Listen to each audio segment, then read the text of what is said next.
అనంతపురం జిల్లా కనగానపల్లె ఎంపీపీ ఎన్నికను రద్దు చేయాలంటూ వైఎస్ఆర్ కాంగ్రెస్ పార్టీ రాష్ట్ర ఎన్నికల సంఘానికి విజ్ఞప్తి చేసింది.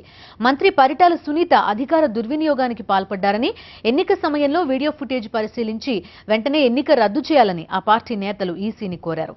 హైదరాబాద్ సచివాలయంలో ఈసీని కలిసి పార్టీ ప్రధాన కార్యదర్శి విజయసాయిరెడ్డి రాసిన లేఖను అందజేశారు.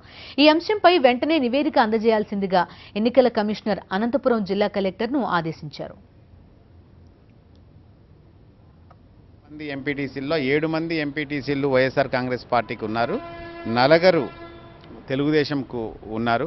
పూర్తి స్థాయి మెజారిటీ వైఎస్ఆర్ కాంగ్రెస్ పార్టీకి ఉన్నప్పటికీ కూడా వాళ్ళు ఏదైతే ఎంపీపీ ఎలక్షన్స్లో దౌర్జన్యం చేసి మ్యాన్ హ్యాండిలింగ్ చేసి మంత్రి పరిటాల సునీత ఏదైతే స్పెషల్ ఆఫీసర్ని కావచ్చు సీఈఓని ఇన్ఫ్లుయెన్స్ చేసి వాళ్ళు డిక్లేర్ చేసుకోవడం జరిగింది. మేము ఈరోజు ఎలక్షన్ కమిషన్ని కలవడం జరిగింది. ఆయన ఇమీడియట్గా మా ముందరే కలెక్టర్కి రిపోర్ట్ కాల్ ఫార్ చేశారు. తగిన చర్యలు తీసుకుంటామని చెప్పేసి కూడా స్టేట్ ఎలక్షన్ కమిషనర్ గారు మాకు ఒక భరోసా ఇచ్చారు.